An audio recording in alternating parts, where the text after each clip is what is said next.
베드로전서 5장 5절 우리 한 절입니다. 베드로전서 5장 5절을 함께 합독하겠습니다. 젊은 자들아 이와 같이 장로들에게 순종하고 다 서로 겸손으로 허리를 동이라. 하나님은 교만한 자를 대적하시되 겸손한 자에게는 은혜를 주시느니라. 아멘. 우리가 제자도 두 번째 겸손이라는 말씀을 같이 나누려고 합니다. 우리 이 땅에서 살아가면서 따라가야 될 제자의 도 두 번째 겸손입니다. 제자라는 말은 스승의 가르침을 배우고 따르는 사람들을 일컬어서 우리는 제자라고 얘기합니다. 예수께서 제자를 부르셨고 그 부르신 사람들이 예수님을 쫓아가는 그 모든 과정을 우리가 복음서에서 얘기하는 제자가 되는 과정입니다. 그래서 부르심에 합당한 삶을 살아가는 것, 그게 제자가 되는 과정이죠. 예수님을 쫓아가는 것은 믿음이 없으면 할 수 없는 일입니다. 그래서 예수님의 제자가 되는 것은 믿음의 행위죠. 우리가 제자도를 따라가는 것은 믿음의 행위예요. 믿음이 있는 자가 주의 제자가 될 수 있습니다. 예수님께서 제자를 부르실 때 항상 말씀하신 것은 나를 따르라. 나를 따르라. 이 말은 예수님을 따라 예수님의 길을 가야 된다는 거죠. 그게 제자도예요. 예수님이 나를 따르라는 것은 그냥 내 뒤를 쫓아오라는 얘기가 아니라 나를 따라서 내 일을 해라. 나와 같이 살아라. 나와 같이 고난의 길을 가고 나와 같이 십자가의 길을 가고 나와 같이 그렇게 가자는 그게 제자 가는 길의 모습이죠. 마가복음 8장 27절에서 10장 52절까지의 말씀에는 제자도에 관련된 말씀들이 많이 나와요. 그래서 그 말씀을 우리가 제자도의 장이라고 얘기를 합니다. 이 제자도의 말씀 속에서 하나님의 나라에 관한 그 제자의 도의 교훈이 마가복음에 이제 우리가 얘기한 8장 27절에서 10장 52절까지는 하나님의 나라를 가는 제자의 삶이 나오는데 그 하나님의 나라를 가는 제자의 삶이 뭐냐면 그 거기에 중심의 이야기가 작은 자의 이야기. 그러니까 별 볼 일 없는 사람들의 이야기를 통해서 하나님은 제자의 삶이 무엇이고 그 삶이 어떻게 하나님의 나라까지 가는지에 대해서 말씀을 하셔요. 어떤 사람이 한 아이를 예수님께 데려왔습니다. 그리고 이 아이를 만져주시기를 예수님께 구하죠. 그랬더니 제자들이 꾸짖어서 데려오지 못하게 해요. 예수님께 데려오지 못하게 하니까 이때 예수님께서 어린 아이들을 내게 오는 것을 용납하고 금하지 말라. 하나님의 나라가 이런 자의 것이니라 라고 마가복음 10장에 말씀하시죠. 하나님의 나라는 어린아이와 같은 자의 것이다. 그러니까 어린아이의 것이 아니라 어린아이와 같은 자의 것이다 라고 얘기합니다. 이 말씀에서 보면 예수님께서 오는 것 그리고 예수님께 나아오는 것과 하나님의 나라를 소유하는 것을 같은 것으로 예수님은 보셨어요. 그러니까 예수님께 나아오는 자는 하나님의 나라를 소유하는 자인데 예수님과의 바른 관계를 맺지 못하는 사람은 하나님의 나라의 구성원이 될 수 없다는 말씀이 이 말씀입니다. 마가복음의 이 저자 마가는 분명히 어린아이를 제자의 모형으로 본 거예요. 제자는 누구냐?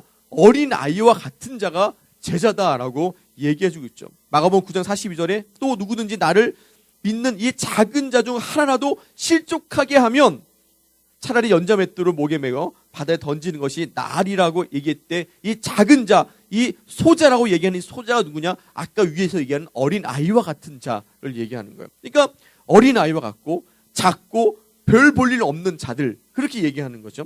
더욱이 이 말씀은 그 위에 34절에 이런 일이 있었어요.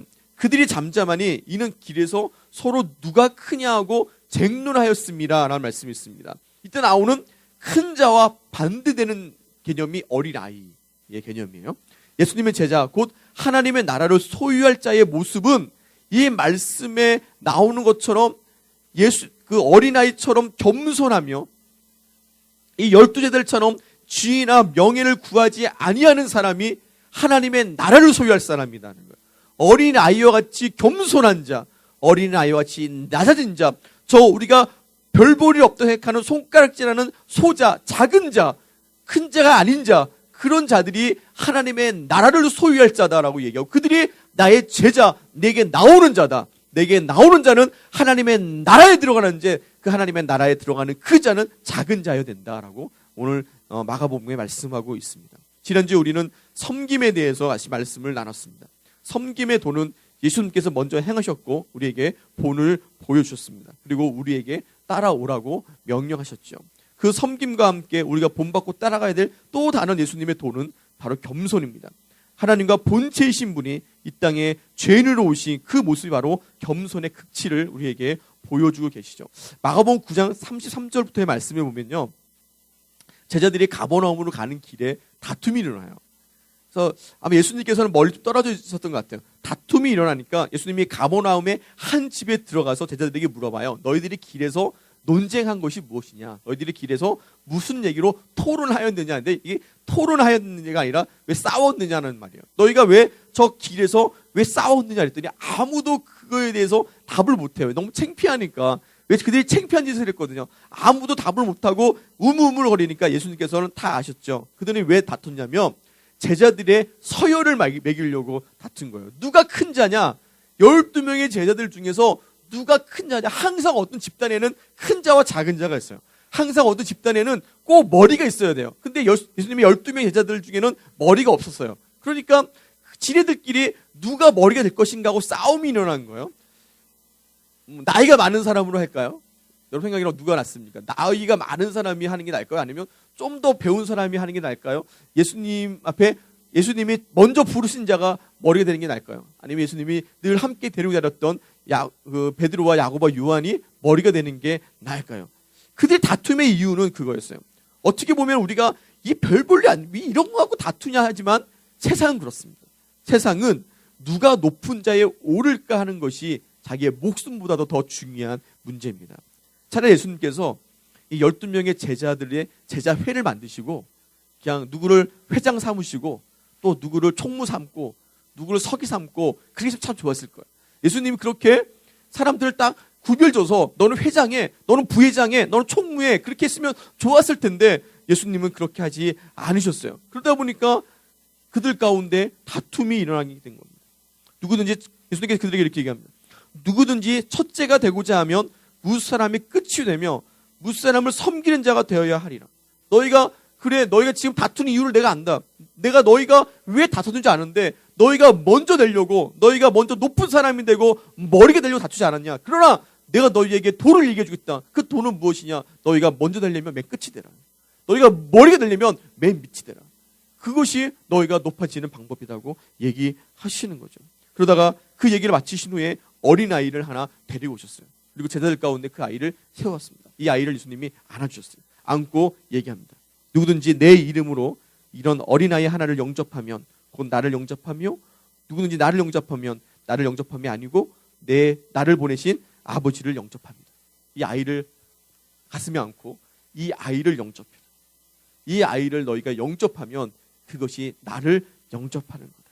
여러분들 지난주에 살펴본 섬김과 겸손은 아주 밀접한 관계를 맺고 있습니다. 생각해보면 섬기기를 아주 잘하는 사람은 다 겸손하진 않아요. 섬기기를 잘하는데 별로 겸손하지 않은 사람이 있어요. 왜 그러냐면 그 섬김의 행위가 내가 누구를 섬기는 그 행위가 자신을 드러내려고 하는 행위이기 때문에 그래요. 자신을 드러내기 위해서 누군가를 섬기는 자는 그 섬김이 교만으로 이어지는 경우들이 굉장히 많이 있습니다. 그런데 그에 반해서 겸손한 사람은 섬기는 일에 굉장히 타고난 은사를 갖고 있습니다. 그러니까 겸손한 사람은 잘 섬겨요. 그러니까 섬김과 겸손은 함께 가요. 근데 섬기를 잘한다고 다 겸손한 것은 아니죠. 그렇기 때문에 섬김에도 우리는 겸손이라는 것이 필수적이라는 것을 알 수 있습니다. 섬기는 일과 겸손한 사람이 섬기는 일, 그러니까 겸손한 사람이 섬기는 일과 교만한 사람이 섬기는 일은 그 열매가 다릅니다. 나왔을 땐 열매가 다르죠. 하나님의 나라를 소유한 사람은 항상 겸손한 사람이 되어야 된다라는 게 오늘 마가복음의 말씀이에요. 마가복음 예수님께서 제자의 도를 얘기하면서 너희가 하나님의 나라를 소유하고 싶냐? 어린아이와 같이 겸손해라. 그게 하나님의 나라를 소유한 제자의 삶이다라고 얘기해주고 있습니다. 성경에 보면요, 교만이란 말이 겸손이라는 말보다 더 많이 나옵니다. 제가 어제 찾아봤어요. 그랬더니 겸손이라는 말은 몇 개 안 돼요. 근데 교만이란 말이요, 겸손이라는 말에 3배가 넘어요. 성경은 교만에 대해서 굉장히 큰 죄로 하나님께서 보고 계셔요. 그래서 교만은 하나님을 인정하지 아니하는 행위가 교만이죠.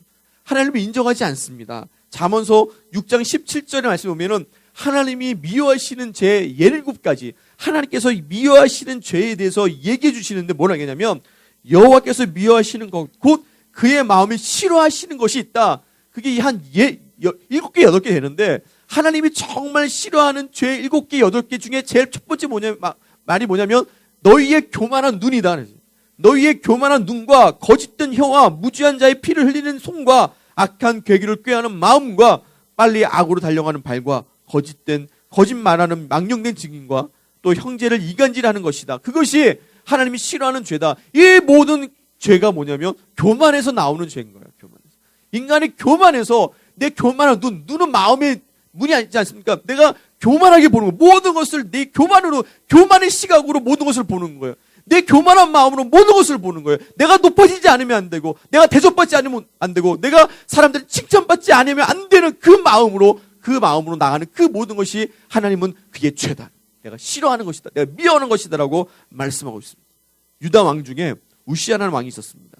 16살 때 왕이 됐어요. 16살 때 왕이 돼서 장작 52년간을 유대인을 다스렸던 왕이 이 우시아 왕이었습니다. 하나님께서 하나님을 경외하고 정직하게 행한 왕 중에 하나가 이 우시아 왕이었습니다. 하나님은요 그에게 많은 복을 주셔서 그의 길을 형통하게 하셨습니다. 역대하 26장 8절에 보니까 암몬 사람들이 우시아에게 종을 바치매 우시아가 매우 강성하여 그 이름이 예굽 변방까지 퍼졌다라고 기록하고 있어요. 하나님이 그에게 복을 주세요. 모든 나라들이 이 우시아 왕에게 종을 바쳐야 됐습니다. 그의 이름이 저 먼 나라까지 다 퍼지게 되었습니다. 근데 성경에 이 다윗 왕 이후에 가장 왕성했던 왕 중에 하나가 이 우시아 왕이었는데 문제가 발생했습니다.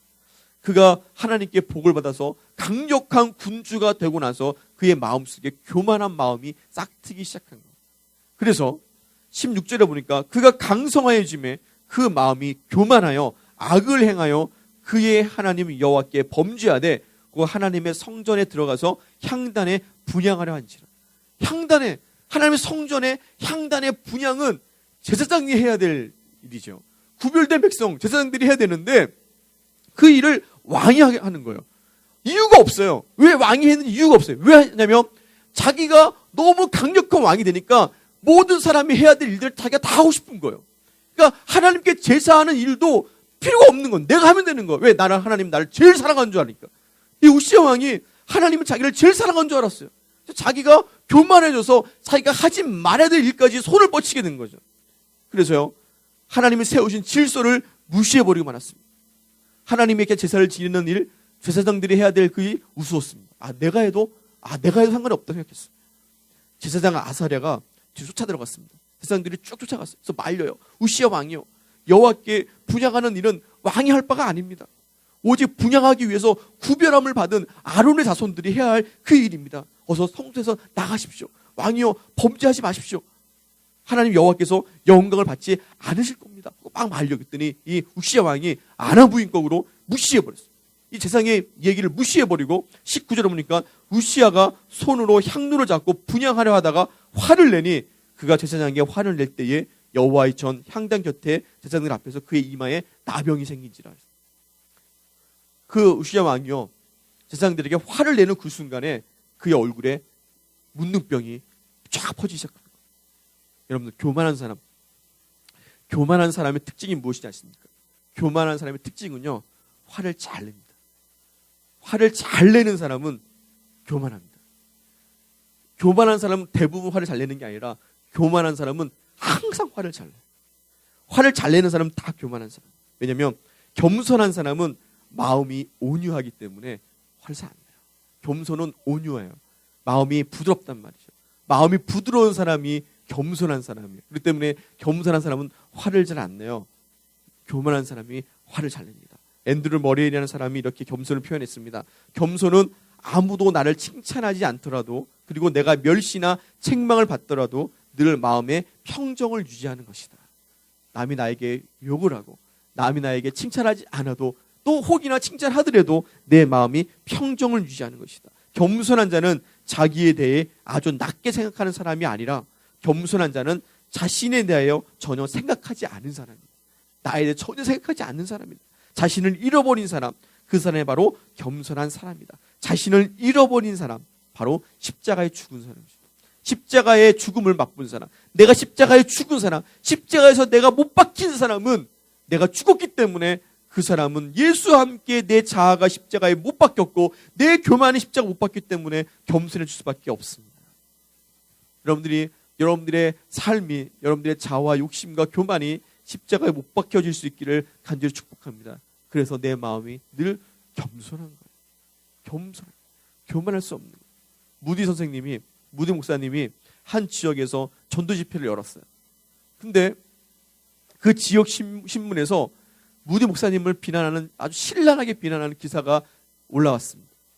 신문에 기사가 뭐라 올랐냐면, 무디라는 사람은 배우지도 못했고 이 사람은 설교를 하는데 철자법도 다 틀리고 문법도 다 틀리는 사람이다. 이 사람은 배운 것이 없는 무식한 사람이다.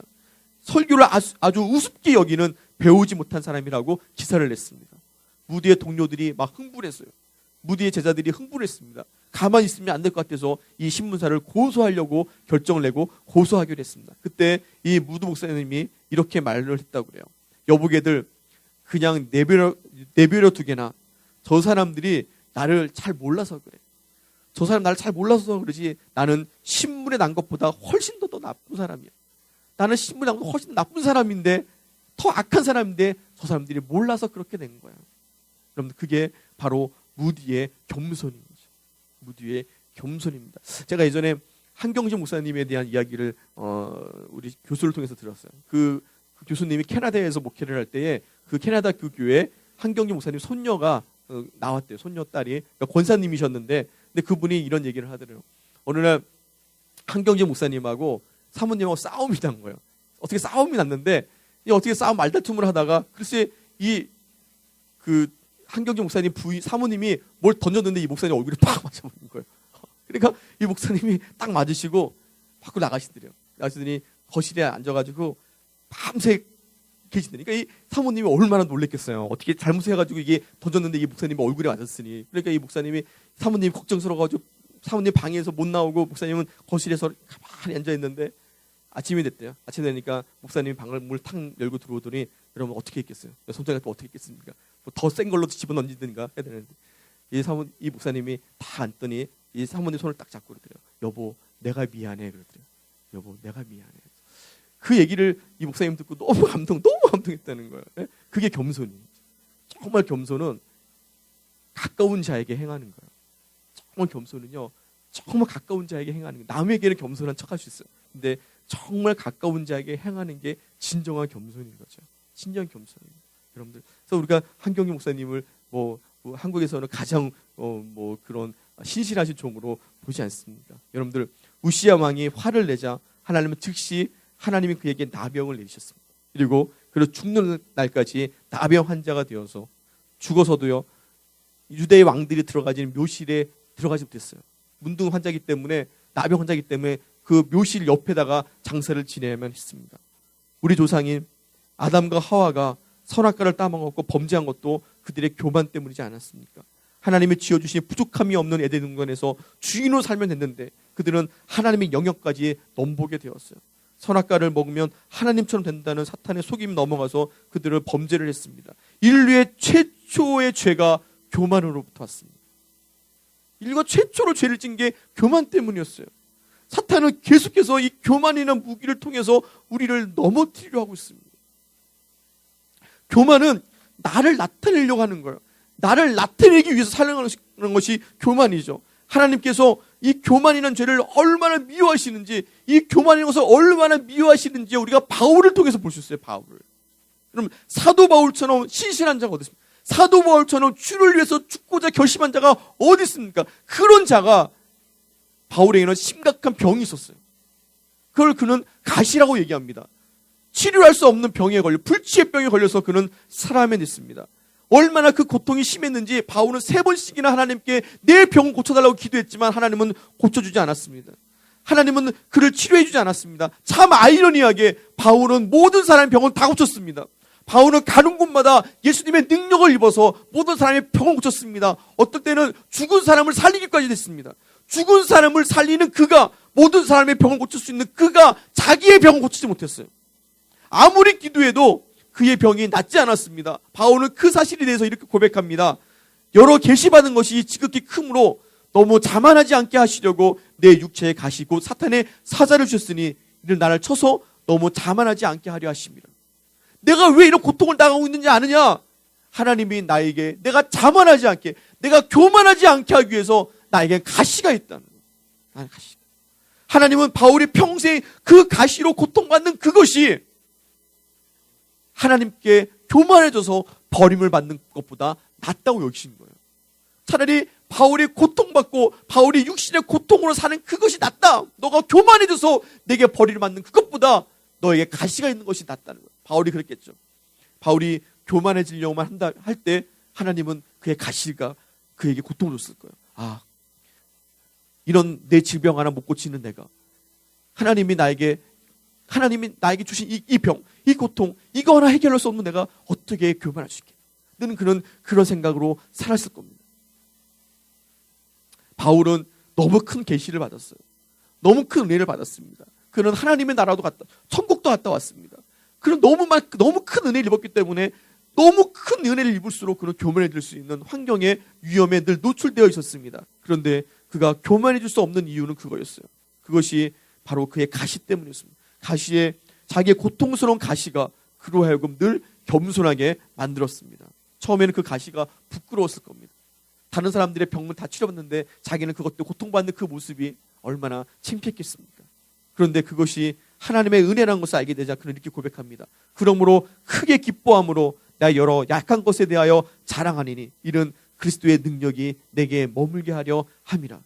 이는 내가 약할 때 강함이라. 내가 약함. 하나님 내 약함 가운데 주님께서 함께 하신 걸 사도 바울이 알았습니다. 그는 그래서 교만해질 수 없었어요. 왜? 약해야지 함께 하시니. 겸손해야지 주께서 함께 하시니. 내가 낮아져야지 주께서 함께 하시니까 그는 교만할 수 없었습니다. 그리스도의 능력이 저와 여러분들 속에 늘 머무를 수 있는 방법은 내가 겸손하는 거예요. 주 앞에 겸손하는 거예요. 겸손은 하나님의 능력을 내게 머물게 합니다. 우리가 예수님을 처음 만나면 우리의 마음속에 있는 감정, 우리의 마음속에 있는 감동이 무엇인지 아세요? 여러분 다 경험했을 겁니다. 우리가 예수님을 처음 만나면 내 안에 기쁨과 평안 이전에 생기는 감정이 뭐냐면 내가 죄인이라는 사실을 알게 되는 거예요. 난 죄인이다. 내가 죄인이라는 사실을 알게 되고 나 같은 죄인이 용서받았다는 사실에 감사하고 그 감사가 기쁨이 되고 그 기쁨이 우리에게 평안을 주는 거예요. 그러니까 감사와 기쁨과 평안 이전에 우리에게 서로 일어나는 감정은 내가 죄인이라는 거죠. 내가 죄인이라는 거. 내가 예수님을 만난 사람은 먼저 자신이 죄인임을 고백하지 않을 수가 없습니다. 밤새도록 고기를 잡았지만 한 마리도 잡지 못했던 베드로에게 예수님이 찾아오셨습니다. 베드로는요, 예수님의 은혜로 많은 물고기를 잡게 되었어요. 그런데 그 놀라운 일은 그 많은 물고기를 잡은 것 때문에 기뻐한 것이 아니었습니다. 베드로는 자기가 많은 물고기를 잡아서 기뻐하고 즐거워하지 않았습니다. 그가 그 순간에 자신은 자기가 죄인인 것을 깨달았어요. 저기 계신 분은 주님이시고 나는 죄인의 사실을 깨달았습니다. 베드로 잡은 물고기를 다 버려두고 자기의 배마저 버려두고 예수님께 나와 무릎을 꿇었습니다. 주여 나는 죄인입니다. 나를 떠나소서. 그의 베드로의 첫 고백이었습니다. 하나님, 예수님, 주님 나에게 많은 물고기를 잡게 해주셔서 감사합니다. 이걸로 잘 먹고 잘 살게 해주셔서 감사합니다가 아니었습니다. 나는 죄인입니다. 나는 죄인이니까 나는 죄인이기 때문에 주님 나를 떠나달라는 것이 베드로의 고백이었어요. 이사야서에 보면 이사야서가 환상 중에 하나님의 임재를 보게 되죠. 그가 천사들을 보게 됩니다. 천사들이 날아다니는 것을 보게 됩니다. 그때 그가 그의 입에서 처음 나온 고백이 뭔지 아십니까? 하나님 나에게 이런 놀라운 경험을 하게 해주셔서 감사합니다가 아니었습니다. 내가 말하되 화로다. 나는 망하게 되었도다. 나는 입술이 부정한 사람이요. 나는 입술이 부정한 백성 중에 거주하면서 만군의 여호와의 왕을 배웠습니다. 하나님을 처음 만났을 때, 하나님의 임재를 경험했을 때 그 속에 있었던 것은 기쁨이 아니었습니다. 감사가 아니었습니다. 나는 망하게 되었다는 거예요. 나 같은 죄인을 만나주신 하나님 앞에 나는 망하게 되었다는 거였습니다. 여러분들, 하나님을 만나면 내가 철저하게 죄인인 것을 깨닫게 됩니다. 그 죄인인 것을 깨닫게 되는 그것이 겸손인 거예요. 나는 죄인이기 때문에 교만해질 수 없습니다. 죄인인 나를 구원하신 주 앞에 나는 교만해질 수가 없습니다. 그리고 나는 내 힘으로 아무것도 할 수 없다는 사실에 대해서 깨닫게 되죠. 그렇기 때문에 주의 공로가 필요한 것을 깨닫게 되고 십자가를 의지할 수밖에 없게 됩니다. 그게 겸손입니다. 여러분들, 왜 하나님께서 우리의 구원을 받는데 우리의 공로를 단 0.0001%도 필요하지 않게 하신 줄 아십니까? 왜 우리가 구원을 받는데 우리의 공로는 아무것도 필요 없다고 하나님이 선언하시는 줄 아십니까? 예배서 2장 8절에 보니까 너희는 그 은혜를 인하여 믿음으로 말미암아 구원을 받았으니 이것은 너희에게 난 것이 아니요 하나님의 선물이다. 왜 하나님이 구원을 우리에게 선물을 주느냐? 그 뒤에 말씀이 나와요. 그것은 행위에서 난 것이 아니니 이는 누구든지 자랑하지 못하게 함이라. 내가 구원받은 그것, 내가 구원의 역사, 아무도 자랑하지 못하게 하기 위해서, 그것 때문에 교만하지 못하게 하기 위해서 하나님이 무조건 우리에게 선물을 주신 겁니다. 예수님을 우리에게 선물을 주셨다는 거예요. 구원은 선물이라는 겁니다. 구원의 위대한 사역에 내 자랑이 하나도 들어가지 못하게 하기 위해서 주님은 우리에게 선물로 구원을 주셨습니다. 그래서 우리가 구원받는 것은 우리가 한 일이 아무것도 없습니다. 우리가 믿는 것까지, 우리가 주님을 믿게 된 것까지 우리의 공로하리라. 하나님이 우리에게 주신 은혜입니다. 하나님의 은혜로 우리가 주님을 믿게 되고 하나님의 은혜로 주 앞에 나오게 된 거지 우리의 공로는 하나도 없지요. 여러분들, 우리가 잘 아는 누가복음 18장에 나오는 하나님의 받으신 기도에 대한 비유가 나오지 않아요? 바리새인과 세리의 기도입니다. 바리새인은 이렇게 기도합니다. 하나님이여, 나는 다른 사람들, 곧 토색하는 자와 불의하는 자와 그리고 간음하는 자들과 같지 아니하고 이 세리와도 같지 않음을 감사합니다. 나는 7일에 2번씩 금식하였고 또 소득의 11조를 꼬박꼬박 드렸습니다. 그러나 멀찍이 감히 하늘을 우러러 보지 못하고 가슴을 치는 세리가 이렇게 기도합니다. 하나님이여, 저를 불쌍히 여기소서. 저는 죄인입니다. 나는 죄인입니다. 한 사람은 하나님 앞에 꼿하게 목을 들고 하나님 앞에 나의 의로움을 얘기합니다. 하나님, 나는 이렇게 살았습니다. 이렇게 의롭게 살았습니다. 나는 7일에, 이틀에, 일주일에 2번씩 금식을 했고 나는 11조를 떼먹지 않았습니다. 근데 한 사람은 감히 하늘을 우러러보지 못하고 고기를 땅에 받고 나를 불쌍히 여겨달라고 기도합니다. 결론은 여러분 어떻습니까? 하나님 앞에서 의롭다함을 잊고 내려간 사람은 세리와 같지 아니했던, 경건하고 율법을 준수하며 살았던 바리새인이 아니었습니다. 가슴을 치고 자기의 죄인됨을 부끄러워했던 이 세리가 하나님 앞에 의롭다함을 입었습니다. 바리새인은 하나님을 향한 신앙의 열심 모두 자신을 드러내기 위해서 한 열심이죠. 나를 드러내기 위해서 했던 열심이죠. 바리새인의 헌신은 나를 드러내기 위한 헌신이었습니다. 자기 업적을 드러내기 위해서 열심으로 하나님을 섬겼습니다. 교회에도 정말 지금 이 시대 교회에도요, 수많은 사람들이 자기 업적을 위해서 주의 일을 하고 자기 이름을 드러내기 위해서 봉사를 하고 자기의 무엇인가를 내세우기 위해서 교회 일을 하지, 자기의 일이 감춰지면 주님의 일을 하지 않습니다. 자기의 일이 감춰지면 주님의 일을 하지 않습니다. 하나님이요, 그의 이 바리새인의 헌신을 받지 않으셨어요. 하나님이 받으신 것은 통회하고 자복하는 마음이었어요. 시편 34편 18절에 하나님은, 여호와는 마음이 상한 자에 가까이 하시고 중심에 통회하는 자를 구원하신다 그랬습니다. 내 중심에 통회하는 자를 주께서 구원하시죠. 시편 51편 17절에 하나님이 구하시는 제사는 상한 심령이라. 하나님이여, 상하고 통회하는 마음을 주께서 멸시하지 않으셨습니다. 하나님 그 마음을 받으신 것이죠.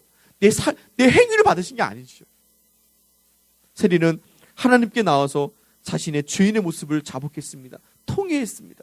감히 하늘을 우러러 볼 수 없을 만큼 낮아졌습니다. 우리 주님은 낮은 자와 함께 하십니다. 낮은 자와 함께 하십니다. 하나님은 낮은 자를 높여주시는 분이시죠. 마태복음 11장 25절의 말씀에 보면은 예수님이 겸손을 배우라 그렇게 얘기해 주세요. 근데 우리가 참 재미있는 말씀 뭐냐면, 우리가 어떻게 겸손을 배울 수 있느냐에 대해서 예수님 이렇게 말씀하십니다. 나는 온유하고 겸손하니 나의 멍에를 메고 내게 배우라. 나의 멍에를 메고. 예수님과 함께 멍에를 메라는 거예요. 당시 소는 2마리가 항상 함께 한 멍에를 졌습니다. 2마리 소가, 한 결의 소가 한 멍에를 졌어요. 예수님 오늘 얘기가 뭐냐면, 예수님께서 나의 멍에를 메라는 얘기는 너 혼자 멍에를 메고 날 쫓아오라는 얘기가 아니라 나와 함께 매자는 거예요. 예수님과 내가 파트너가 돼서, 예수님과 내가 하나가 돼서 한 멍에를 메고 주를 쫓아가자. 함께 가자. 예수님이 나와 함께 가자는 얘기예요, 이 말씀은.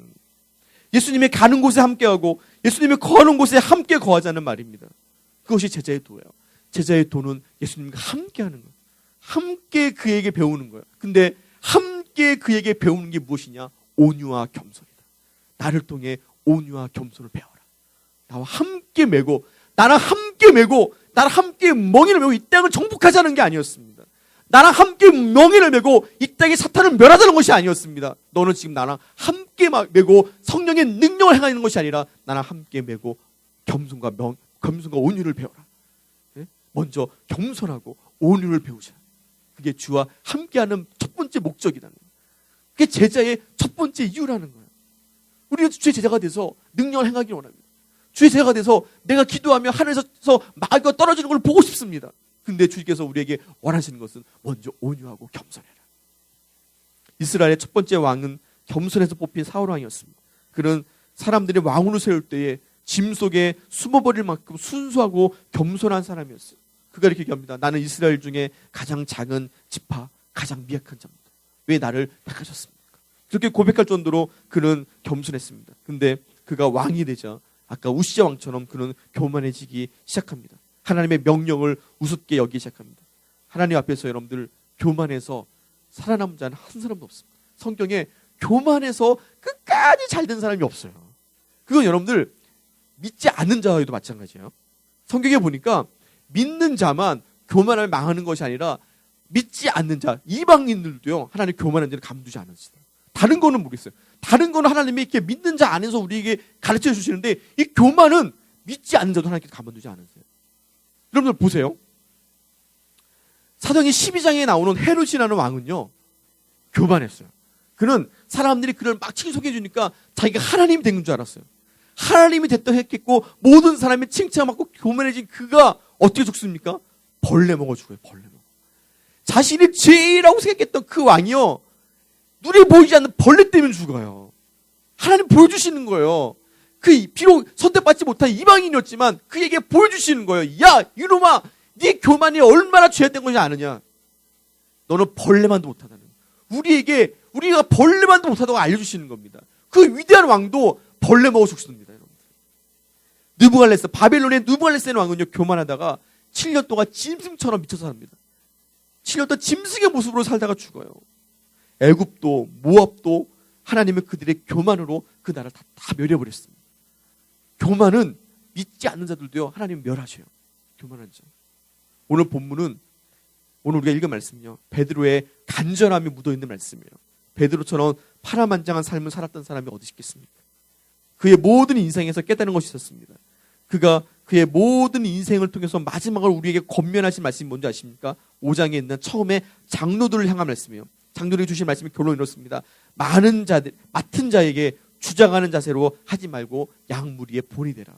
너가 장로가 되었다면 낮은 자, 너가 맡고 있는 자들, 그 양무리들의 너가 본이 되라. 그것이 장로들에게 하신 말씀이에요. 그리고 젊은이들에게 얘기합니다. 젊은 자들아, 이와 같이 장로들에게 순종하고 다 서로 겸손으로 허리를 동이라. 겸손으로 허리를 동이라. 교만한 자를 대적하시되 겸손한 자에게는 은혜를 주신다. 겸손으로 허리를 동이다는 얘기는 뭐냐면 겸손의 옷을 입으라는 거예요. NIV에는 겸손의 옷을 입으라는 말로 표현해주고 있습니다. 여러분들, 겸손의 옷을 입어야 된다는 거죠. 우리의 삶에 나타내는 모든 것은 겸손이 되어야 됩니다. 하나님은 교만한 자를 대적하시기 때문에 그렇습니다. 이후의 말씀에 더 우리에게 은혜가 돼요. 6절의 말씀이에요. 그러므로 하나님의 능하신 손 안에서 겸손하라. 때가 되면 너희를 높이시리라. 여러분, 이 말씀이 충격적인 거예요. 왠지 아세요? 우리가 왜 겸손해야 되는지 아세요? 하나님의 능하신 손이기 때문에. 하나님의 능하신 손 아래 우리는 겸손해라. 교만해서 하나님을 우습게 여기지 말라는 거죠. 번데기 앞에 주름 잡지 말라는 거예요. 하나님의 능하신 손 아래 있는 우리가 어떻게 하나님 앞에 아래 있는데 교만할 수 있겠느냐는 거죠. 하나님 앞에서 주름 잡을 사람은 아무도 없습니다. 그분 앞에 서면 겸손할 수밖에 없습니다. 우리가 겸손하면 그분 우리를 높여주시는 거예요. 예수님께서 겸손하셔서 우리를 위해 죽었더니 하나님이 그를 높이셔서 주의 영광 아래 하나님의 보좌 우편에 두신 거죠. 그게 겸손의 모습인 거예요. 어느 도시에서, 그 도시에서 해마다 가장 겸손한 목사님을 뽑아서 메달을 주는 행사를 가졌대요. 그해 어느 교회 목사님이 너무 겸손해서 그 목사님에게 메달을 수여한 거예요. 그런데 그 다음 주에 그 메달을 뺏어갔대요. 왜 뺏어간 줄 아세요, 여러분들? 그 다음 주 설교 시간에 이 목사님이 이 메달을 목에 걸고 설교실에 올라온 거예요. 겸손은 그렇게 어렵습니다. 네? 정말 겸손하다고 생각해가지고 메달을 줬더니 그 메달이 교만이 된 거예요. 사람은 이렇게 순간순간 넘어져요. 그게 마귀예요. 마귀가 우리를 제일 쉽게 넘어뜨리는 방법은요, 우리에게 겸손을 빼앗아가는 거예요. 우리에게 교만을 주는 거예요. 한 목사님께서 설교 시간에 겸손에 대한 설교를 잘 하셨어요. 예수님께 타고 가신 어린 나귀에 대한 설교를 하시면서 우리에게 겸손에 대해서 가르쳐 주셨습니다. 그랬더니 그 큰 은혜를 입고 예배 끝나고 나서 성도가 예수님의 손을 잡고 목사님 손을 잡고 목사님 오늘 은혜 받았습니다 하고 얘기하더래요. 그러면서 한 얘기가 뭐냐면 제가 오늘 이 말씀이 저에 대한 말씀입니다. 제가 하나님께로부터 겸손이라는 은사를 받았거든요. 그래요. 나는 겸손의 은사가 있습니다. 여러분, 그 사람이 이미 넘어진 사람입니다. 겸손이라는 은사를 받았다고 자랑하는 순간에 그 사람은 이미 교만해져서 넘어진 겁니다. 겸손은 이렇게 어렵습니다. 내가 죽어지지 않으면 겸손이 없습니다. 내가 죽지 않으면, 내가 십자가에 죽지 아니하면 없어요. 저도 참 어쩌면 교만해요. 참 교만할 때가 많아요. 딱 내 자랑하고 싶을 때가 많아요. 그걸 참 머리 써가지고 자랑하는 척 하지 않으면 자랑을 하려고 했어요.